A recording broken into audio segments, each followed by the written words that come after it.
Bangladesh China Maitra সম্মেলন কেন্দ্রে বিশ্ব পরিবেশ দিবস ও পরিবেশ মেলা 2025 এবং জাতীয় বৃক্ষরোপণ অভিযান ও বৃক্ষ মেলা 2025-এর উদ্বোধন করেন গণপ্রজাতন্ত্রী বাংলাদেশ সরকারের প্রধান উপদেষ্টা ডক্টর মোহাম্মদ ইউনূস। পরিবেশ, বন ও জলবায়ু পরিবর্তন মন্ত্রণালয়ের উপদেষ্টা সৈয়দা রিজওয়ানা হাসানের হাত থেকে পুরস্কার গ্রহণ করেন নাটোরের পরিবেশ কর্মী ফজলে রাব্বি। 2020 সালের 12 আগস্ট নাটোরের নলডাঙ্গা উপজেলার এক গ্রামে ঘটেছিল অদ্ভুত এক ঘটনা। ওই দিন শাহাদাত হোসেন নামের এক ব্যক্তি অবৈধভাবে ৪৯টি বিষধর খোয়া ও পদ্ম গোখরা সাপ আটকে রেখেছিলেন। অপ্রশিক্ষিত কারো কাছে এতগুলো সাপ থাকায় গ্রামে ছড়িয়ে পড়ে প্রচণ্ড আতঙ্ক। বিষয়টি জানতে পারেন স্থানীয় পরিবেশ কর্মী ফজলে রাব্বি। তিনি দ্রুত যোগাযোগ করেন বন্যপ্রাণী ব্যবস্থাপনা ও প্রকৃতি সংরক্ষণ বিভাগের সঙ্গে। বিভাগের কর্মকর্তারা গিয়ে সাপগুলো উদ্ধার করে সংরক্ষিত স্থানে ছেড়ে দেয়। এতে আতঙ্ক মুক্ত হয় গ্রামবাসী। ফজলে রাব্বি আমাদের এলাকার একটা গর্ব। আমাদের এই ফজলে রাব্বি ছোটোবেলার থেকে পাখি এবং বন্য প্রাণীর উপর খুবই সচেতন এবং বহু আগে থেকে এগুলো কাজ করে। এই কারণে 2025 সালে জাতীয় পুরস্কার পেয়েছে আমাদের নাটোর জেলার একমাত্র ব্যক্তি ফজলে রাব্বি। আমি তাদেরকে অনেক ধন্যবাদ জানাই। আমরা দেখছি রাব্বি ভাই এই পরিবেশ নিয়ে বিভিন্ন জায়গায় বিভিন্ন সময়ে পাখি শিকারীদেরকে, তারপরে যা অসুস্থ পাখিকে নিয়ে চিকিৎসা দিয়ে তারপরে তাকে সুস্থ করে অবমুক্ত করে। আমরা দীর্ঘদিন যাবৎ এইগুলা দেখে আসছি।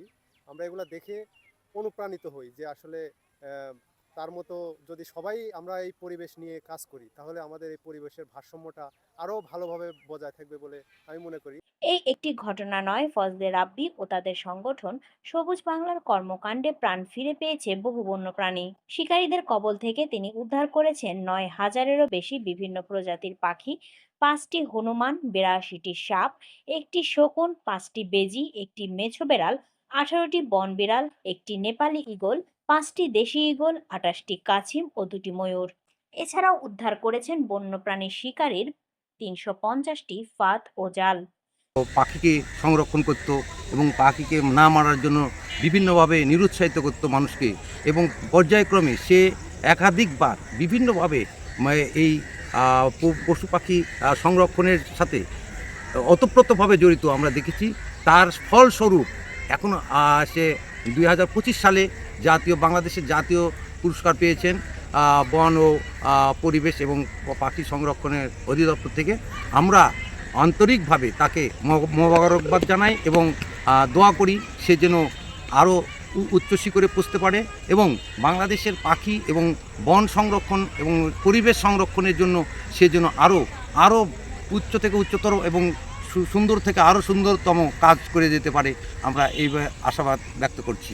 গাছ থেকে লোহা, পেরেক, ব্যানার, ফেস্টুন, সাইনবোর্ড অপসারণ, পরিবেশ রক্ষায় জনসচেতনতা তৈরিতে তারা রোপণ করেছেন 30,000 গাছ, বিতরণ করেছেন 1,30,000 লিফলেট ও মাইকিং করেছেন 180 বার।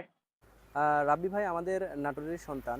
দীর্ঘদিন ধরে পরিবেশ জীববৈচিত্র্য নিয়ে কাজ করে এবং সে যে প্রত্যন্ত এলাকা থেকে এই জাতীয় পুরস্কারে ঘোষিত হবে এটা আসলে আমরা কখনো ভাবিনি। আমরা আসলে খুবই নাটোরবাসী গর্বিত যে রাব্বি ভাই পরিবেশ নিয়ে কাজ করে সে জাতীয় পর্যায়ে জাতীয় পুরস্কার পেয়েছে। এটা নিঃসন্দেহে একটা প্রশংসনীয় ব্যাপার এবং আমরা সোশ্যাল মিডিয়া সহ বিভিন্ন জায়গায় দেখেছি তিনি খুবই অ্যাক্টিভ। কোথাও বন্যপ্রাণী সংরক্ষণের দায়িত্ব যদি ওনার কাঁধে পড়ে উনি নিজের জায়গা থেকে দ্রুত সময়ে সেটা সমাধান করে তার টিম নিয়ে। এটা আসলে প্রশংসনীয়। আমরা যারা নাটোরের সন্তান আছে আমরাও চেষ্টা করব রাব্বি ভাইকে ফলো করে তার মতন করে পরিবেশ ও জীববৈচিত্র্যের পাশে দাঁড়ানোর।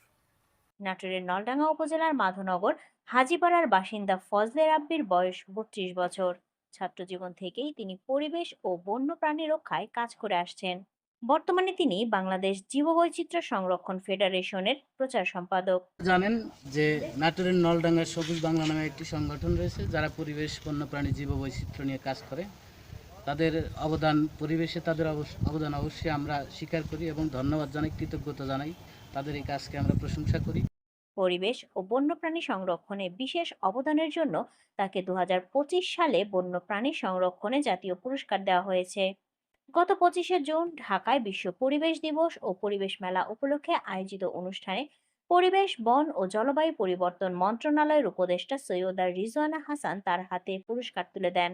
ফজলে রাব্বি বলেন, নলডাঙ্গা পুরোপুরি বন্যপ্রাণীর জন্য নিরাপদ না হওয়া পর্যন্ত তার কাজ চলবে। তিনি ভবিষ্যৎ প্রজন্মকে পরিবেশ সচেতন করতে গড়ে তুলেছেন স্বেচ্ছাসেবী সংগঠন সবুজ বাংলা। গ্রামের শিশু সহ নানা বয়সের নারী পুরুষ এই সংগঠনের সদস্য। আমার বাড়ি বাংলাদেশের একটা প্রত্যন্ত অঞ্চল নাটোরের মাদনগরে। তো এই নাটোরের মাদনগর থেকে যখন আমরা পরিবেশ নিয়ে কাজ শুরু করি, বন্য পাখি নিয়ে কাজ শুরু করি, তখন লোকজন আমাদেরকে পাগল বলতো। আসলে কি করতেছে এটা, পাগল ছাড়া অন্য কি। যখন আমরা আরেকটু বৃহত্তর কাজ শুরু করলাম আমাদের সংগঠন সবুজ বাংলার ছেলেপেলে নিয়ে এবং বিবিসিএফের আমরা যখন সদস্য হলাম, তখন লোকজন মনে করতো আমরা এখান থেকে কি না কি পাচ্ছি, কোটি কোটি টাকার মালিক হচ্ছি।